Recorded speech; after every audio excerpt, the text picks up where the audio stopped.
ದೇಶದ ಜನರಿಗೆ ಮತ್ತೊಂದು ದರ ಏರಿಕೆಯ ಬಿಸಿ ಮುಟ್ಟುವಂತಹ ಸಾಧ್ಯತೆ ಇದೆ. ಈಗಾಗಲೇ ಆತಂಕ ಕೂಡ ಶುರುವಾಗಿದೆ. ಇತ್ತೀಚೆಗೆ ಅಂದರೆ ಭಾನುವಾರದಂದು ಬೆಂಗಳೂರಿಗೆ ಬಂದಿರುವಂತಹ ಸಂದರ್ಭದಲ್ಲಿ ನರೇಂದ್ರ ಮೋದಿ ಅವರು ಒಂದು ವಿಚಾರವನ್ನು ಪ್ರಸ್ತಾಪ ಮಾಡಿದರು. ದೇಶದ ಜನರು ಒಂದು ಚಿನ್ನವನ್ನು ಕಡಿಮೆ ಮಾಡಬೇಕು, ಜೊತೆಗೆ ಪಬ್ಲಿಕ್ ಟ್ರಾನ್ಸ್ಪೋರ್ಟ್ ಅಂದರೆ ಸಾರ್ವಜನಿಕ ಸಾರಿಗೆಯನ್ನು ಹೆಚ್ಚಾಗಿ ಬಳಕೆ ಮಾಡಬೇಕು ಅನ್ನೋ ಸಂದೇಶವನ್ನು ರವಾನೆ ಮಾಡಿದರು. ಈ ಬೆನ್ನಲ್ಲೇ ಕೆಲವೊಂದಿಷ್ಟು ಚರ್ಚೆಗಳು ಶುರುವಾಗಿತ್ತು. ದೇಶದಲ್ಲಿ ಮತ್ತೆ ಪೆಟ್ರೋಲ್ ಡೀಸೆಲ್ ದರ ಮತ್ತೆ ಏರಿಕೆ ಆಗುತ್ತಾ, ಜೊತೆಗೆ ಚಿನ್ನದ ದರ ಏರಿಕೆ ಆಗುತ್ತಾ ಅನ್ನೋ ಪ್ರಶ್ನೆ ಕೂಡ ಮೂಡಿತ್ತು. ಈ ಬೆನ್ನಲ್ಲೇ ಇವತ್ತು ಚಿನ್ನದ ದರ ಏರಿಕೆ ಆಗಿದೆ. ಚಿನ್ನದ ದರ ಏರಿಕೆ ಆಗ್ತಾ ಇದ್ದಂಗೆ ಮತ್ತೆ ಪೆಟ್ರೋಲ್ ಡೀಸೆಲ್ ದರ ಏರಿಕೆ ಆಗುವಂತಹ ಆತಂಕ ಕೂಡ ಶುರುವಾಗಿದೆ. ಸದ್ಯಕ್ಕೆ ಈ ದೇಶದ ವಿವಿಧ ಭಾಗಗಳಲ್ಲಿ ಅಂದರೆ ದೇಶದುದ್ದಕ್ಕೂ ಕೂಡ ಈಗ ಗೋಲ್ಡ್ ದರ ಏರಿಕೆ ಆಗಿರುವಂಥದ್ದು. ಆಮದು ಸುಂಕ ಸರಿಸುಮಾರು 6ರಿಂದ 9% ಏರಿಕೆ ಆಗಿದ್ದು, ತದನಂತರದಲ್ಲಿ 15% ಏರಿಕೆಯಾಗಿದೆ. ಚಿನ್ನದ ದರ ಏರಿಕೆ ಆಗಿರುವಂತಹ ಬೆನ್ನಲ್ಲೇ ಇದೀಗ ಮತ್ತೆ ಪೆಟ್ರೋಲ್ ಡೀಸೆಲ್ ದರ ಏರಿಕೆ ಆಗುವಂತಹ ಆತಂಕ ಕೂಡ ಶುರುವಾಗಿದೆ. ಇಲ್ಲಿ ಪೆಟ್ರೋಲ್ ಬಂಕ್ನವ್ರು ಮಾತನಾಡ್ಸ್ಕೊಂಡು ಹೋಗೋಣ. ಸರ್, ದರ ಏರಿಕೆ ಬಗ್ಗೆ ನಿಮ್ಗೆ ಏನಾದರೂ ಮಾಹಿತಿ ಇದೆಯಾ ಏನು ಅಂತ? ಏನು ಪೆಟ್ರೋಲ್ ಡೀಸೆಲ್ ದರದ್ದು, ಪೆಟ್ರೋಲು ಡೀಸೆಲ್ ದರ ಏರಿಕೆ, ಪೆಟ್ರೋಲ್ ಎಲ್ಲ ತಂಬಿ ಬರ್ತಾ ಇದ್ದಾರೆ. ಈ ಒಂದು ಲೋಡ್ ಡೈಲಿ ಒಂದು ಲೋಡ್ ಬರ್ತಾ ಇದೆ, ಭಾಳ ಕಮ್ಮಿ ಬರ್ತಾ ಇದೆ ಪೆಟ್ರೋಲು. ಎಷ್ಟು ಬರ್ತಾ ಇತ್ತು? ಮುಂಚೆ 2 ಲೋಡ್ ಬರ್ತಾ ಇತ್ತು, ಇವಾಗ 1 ಲೋಡ್ ಬರ್ತಾ ಇದೆ.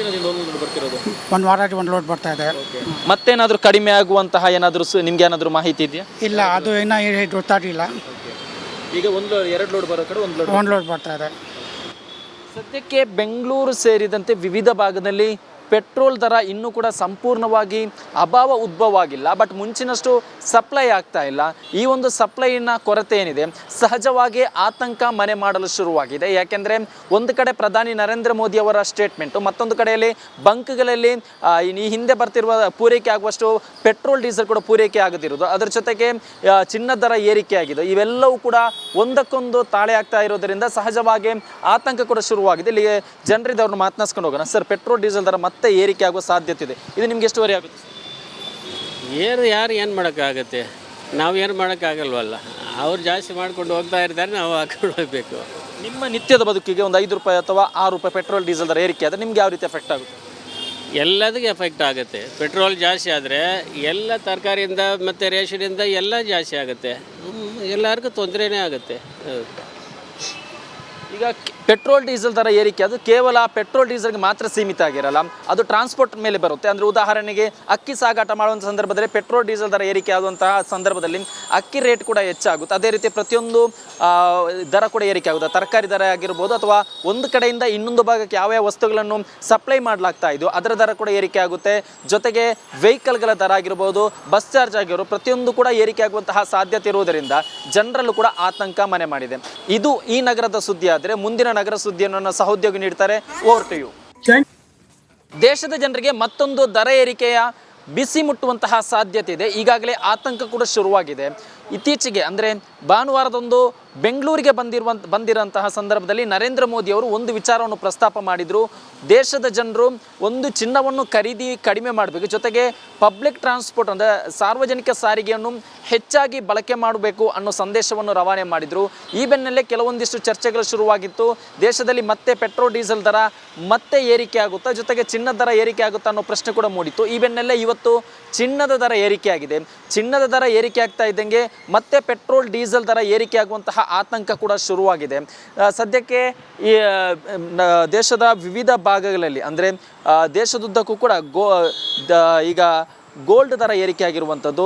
ಆಮದು ಸುಂಕ ಸರಿಸುಮಾರು 6ರಿಂದ 9% ಏರಿಕೆ ಆಗಿದ್ದು, ತದನಂತರದಲ್ಲಿ 15% ಏರಿಕೆಯಾಗಿದೆ. ಚಿನ್ನದ ದರ ಏರಿಕೆ ಆಗಿರುವಂತಹ ಬೆನ್ನಲ್ಲೇ ಇದೀಗ ಮತ್ತೆ ಪೆಟ್ರೋಲ್ ಡೀಸೆಲ್ ದರ ಏರಿಕೆ ಆಗುವಂತಹ ಆತಂಕ ಕೂಡ ಶುರುವಾಗಿದೆ. ಇಲ್ಲಿ ಪೆಟ್ರೋಲ್ ಬಂಕ್ನವ್ರು ಮಾತನಾಡ್ಸ್ಕೊಂಡು ಹೋಗೋಣ. ಸರ್, ದರ ಏರಿಕೆ ಬಗ್ಗೆ ನಿಮ್ಗೆ ಏನಾದರೂ ಮಾಹಿತಿ ಇದೆಯಾ ಏನು ಅಂತ? ಏನು ಪೆಟ್ರೋಲ್ ಡೀಸೆಲ್ ದರದ್ದು, ಪೆಟ್ರೋಲು ಡೀಸೆಲ್ ದರ ಏರಿಕೆ, ಪೆಟ್ರೋಲ್ ಎಲ್ಲ ತಂಬಿ ಬರ್ತಾ ಇದ್ದಾರೆ. ಈ 1 ಲೋಡ್ ಡೈಲಿ 1 ಲೋಡ್ ಬರ್ತಾ ಇದೆ, ಭಾಳ ಕಮ್ಮಿ ಬರ್ತಾ ಇದೆ ಪೆಟ್ರೋಲು. ಎಷ್ಟು ಬರ್ತಾ ಇತ್ತು? ಮುಂಚೆ 2 ಲೋಡ್ ಬರ್ತಾ ಇತ್ತು, ಇವಾಗ 1 ಲೋಡ್ ಬರ್ತಾ ಇದೆ. ಒಂದು ವಾರಕ್ಕೆ 1 ಲೋಡ್ ಬರ್ತಾ ಇದೆ. ಮತ್ತೇನಾದರೂ ಕಡಿಮೆ ಆಗುವಂತಹ ಏನಾದರೂ ನಿಮ್ಗೆ ಏನಾದರೂ ಮಾಹಿತಿ ಇದೆಯಾ? ಇಲ್ಲ, ಅದು ಇನ್ನೂ ಗೊತ್ತಾಗಿಲ್ಲ. ಈಗ 2 ಲೋಡ್ ಬರೋ ಕಡೆ 1 ಲೋಡ್ ಬರ್ತಾ ಇದೆ. ಸದ್ಯಕ್ಕೆ ಬೆಂಗಳೂರು ಸೇರಿದಂತೆ ವಿವಿಧ ಭಾಗದಲ್ಲಿ ಪೆಟ್ರೋಲ್ ದರ ಇನ್ನೂ ಕೂಡ ಸಂಪೂರ್ಣವಾಗಿ ಅಭಾವ ಉದ್ಭವ ಆಗಿಲ್ಲ, ಬಟ್ ಮುಂಚಿನಷ್ಟು ಸಪ್ಲೈ ಆಗ್ತಾ ಇಲ್ಲ. ಈ ಒಂದು ಸಪ್ಲೈನ ಕೊರತೆ ಏನಿದೆ ಸಹಜವಾಗಿ ಆತಂಕ ಮನೆ ಮಾಡಲು ಶುರುವಾಗಿದೆ. ಯಾಕೆಂದರೆ ಒಂದು ಕಡೆ ಪ್ರಧಾನಿ ನರೇಂದ್ರ ಮೋದಿ ಅವರ ಸ್ಟೇಟ್ಮೆಂಟು, ಮತ್ತೊಂದು ಕಡೆಯಲ್ಲಿ ಬಂಕ್ಗಳಲ್ಲಿ ಈ ಹಿಂದೆ ಬರ್ತಿರುವ ಪೂರೈಕೆ ಆಗುವಷ್ಟು ಪೆಟ್ರೋಲ್ ಡೀಸೆಲ್ ಕೂಡ ಪೂರೈಕೆ ಆಗದಿರೋದು, ಅದರ ಜೊತೆಗೆ ಚಿನ್ನದ ದರ ಏರಿಕೆ ಆಗಿದೆ. ಇವೆಲ್ಲವೂ ಕೂಡ ಒಂದಕ್ಕೊಂದು ತಾಳೆ ಆಗ್ತಾ ಇರೋದರಿಂದ ಸಹಜವಾಗಿ ಆತಂಕ ಕೂಡ ಶುರುವಾಗಿದೆ. ಇಲ್ಲಿಗೆ ಜನರಿದವ್ರನ್ನ ಮಾತನಾಡ್ಸ್ಕೊಂಡು ಹೋಗೋಣ. ಸರ್, ಪೆಟ್ರೋಲ್ ಡೀಸೆಲ್ ದರ ಮತ್ತೆ ಏರಿಕೆ ಆಗುವ ಸಾಧ್ಯತೆ ಇದೆ, ಇದು ನಿಮ್ಗೆ ಎಷ್ಟುವರೆ ಆಗುತ್ತೆ? ಯಾರು ಏನು ಮಾಡೋಕ್ಕಾಗತ್ತೆ, ನಾವು ಏನು ಮಾಡೋಕ್ಕಾಗಲ್ವಲ್ಲ. ಅವ್ರು ಜಾಸ್ತಿ ಮಾಡ್ಕೊಂಡು ಹೋಗ್ತಾ ಇರ್ತಾರೆ, ನಾವು ಹಾಕೊಂಡು ಹೋಗಬೇಕು. ನಿಮ್ಮ ನಿತ್ಯದ ಬದುಕಿಗೆ ಒಂದು 5 ರೂಪಾಯಿ ಅಥವಾ 6 ರೂಪಾಯಿ ಪೆಟ್ರೋಲ್ ಡೀಸೆಲ್ ದರ ಏರಿಕೆ ಆದರೆ ನಿಮ್ಗೆ ಯಾವ ರೀತಿ ಎಫೆಕ್ಟ್ ಆಗುತ್ತೆ? ಎಲ್ಲದಕ್ಕೆ ಎಫೆಕ್ಟ್ ಆಗುತ್ತೆ. ಪೆಟ್ರೋಲ್ ಜಾಸ್ತಿ ಆದರೆ ಎಲ್ಲ ತರಕಾರಿಯಿಂದ ಮತ್ತು ರೇಷನಿಂದ ಎಲ್ಲ ಜಾಸ್ತಿ ಆಗುತ್ತೆ. ಎಲ್ಲರಿಗೂ ತೊಂದರೆನೇ ಆಗುತ್ತೆ. ಈಗ ಪೆಟ್ರೋಲ್ ಡೀಸೆಲ್ ದರ ಏರಿಕೆ ಅದು ಕೇವಲ ಪೆಟ್ರೋಲ್ ಡೀಸೆಲ್ಗೆ ಮಾತ್ರ ಸೀಮಿತ ಆಗಿರಲ್ಲ, ಅದು ಟ್ರಾನ್ಸ್ಪೋರ್ಟ್ ಮೇಲೆ ಬರುತ್ತೆ. ಅಂದರೆ ಉದಾಹರಣೆಗೆ ಅಕ್ಕಿ ಸಾಗಾಟ ಮಾಡುವಂಥ ಸಂದರ್ಭದಲ್ಲಿ ಪೆಟ್ರೋಲ್ ಡೀಸೆಲ್ ದರ ಏರಿಕೆ ಆಗುವಂತಹ ಸಂದರ್ಭದಲ್ಲಿ ಅಕ್ಕಿ ರೇಟ್ ಕೂಡ ಹೆಚ್ಚಾಗುತ್ತೆ. ಅದೇ ರೀತಿ ಪ್ರತಿಯೊಂದು ದರ ಕೂಡ ಏರಿಕೆ ಆಗುತ್ತೆ. ತರಕಾರಿ ದರ ಆಗಿರ್ಬೋದು ಅಥವಾ ಒಂದು ಕಡೆಯಿಂದ ಇನ್ನೊಂದು ಭಾಗಕ್ಕೆ ಯಾವ್ಯಾವ ವಸ್ತುಗಳನ್ನು ಸಪ್ಲೈ ಮಾಡಲಾಗ್ತಾ ಇದೆಯೋ ಅದರ ದರ ಕೂಡ ಏರಿಕೆ ಆಗುತ್ತೆ. ಜೊತೆಗೆ ವೆಹಿಕಲ್ಗಳ ದರ ಆಗಿರ್ಬೋದು, ಬಸ್ ಚಾರ್ಜ್ ಆಗಿರ್ಬೋದು, ಪ್ರತಿಯೊಂದು ಕೂಡ ಏರಿಕೆ ಆಗುವಂತಹ ಸಾಧ್ಯತೆ ಇರುವುದರಿಂದ ಜನರಲ್ಲೂ ಕೂಡ ಆತಂಕ ಮನೆ ಮಾಡಿದೆ. ಇದು ಈ ನಗರದ ಸುದ್ದಿ ಆದರೆ ಮುಂದಿನ ನಗರ ಸುದ್ದಿಯನ್ನು ಸಹೋದ್ಯೋಗಿ ನೀಡ್ತಾರೆ. Over to you. ದೇಶದ ಜನರಿಗೆ ಮತ್ತೊಂದು ದರ ಏರಿಕೆಯ ಬಿಸಿ ಮುಟ್ಟುವಂತಹ ಸಾಧ್ಯತೆ ಇದೆ. ಈಗಾಗಲೇ ಆತಂಕ ಕೂಡ ಶುರುವಾಗಿದೆ. ಇತ್ತೀಚೆಗೆ ಅಂದರೆ ಭಾನುವಾರದಂದು ಬೆಂಗಳೂರಿಗೆ ಬಂದಿರುವಂತಹ ಸಂದರ್ಭದಲ್ಲಿ ನರೇಂದ್ರ ಮೋದಿ ಅವರು ಒಂದು ವಿಚಾರವನ್ನು ಪ್ರಸ್ತಾಪ ಮಾಡಿದರು. ದೇಶದ ಜನರು ಒಂದು ಚಿನ್ನವನ್ನು ಖರೀದಿ ಕಡಿಮೆ ಮಾಡಬೇಕು, ಜೊತೆಗೆ ಪಬ್ಲಿಕ್ ಟ್ರಾನ್ಸ್ಪೋರ್ಟ್ ಅಂದರೆ ಸಾರ್ವಜನಿಕ ಸಾರಿಗೆಯನ್ನು ಹೆಚ್ಚಾಗಿ ಬಳಕೆ ಮಾಡಬೇಕು ಅನ್ನೋ ಸಂದೇಶವನ್ನು ರವಾನೆ ಮಾಡಿದರು. ಈ ಬೆನ್ನಲ್ಲೇ ಕೆಲವೊಂದಿಷ್ಟು ಚರ್ಚೆಗಳು ಶುರುವಾಗಿತ್ತು. ದೇಶದಲ್ಲಿ ಮತ್ತೆ ಪೆಟ್ರೋಲ್ ಡೀಸೆಲ್ ದರ ಮತ್ತೆ ಏರಿಕೆ ಆಗುತ್ತಾ, ಜೊತೆಗೆ ಚಿನ್ನದ ದರ ಏರಿಕೆ ಆಗುತ್ತಾ ಅನ್ನೋ ಪ್ರಶ್ನೆ ಕೂಡ ಮೂಡಿತ್ತು. ಈ ಬೆನ್ನಲ್ಲೇ ಇವತ್ತು ಚಿನ್ನದ ದರ ಏರಿಕೆ ಆಗಿದೆ. ಚಿನ್ನದ ದರ ಏರಿಕೆ ಆಗ್ತಾ ಇದ್ದಂಗೆ ಮತ್ತೆ ಪೆಟ್ರೋಲ್ ಡೀಸೆಲ್ ದರ ಏರಿಕೆ ಆಗುವಂತಹ ಆತಂಕ ಕೂಡ ಶುರುವಾಗಿದೆ.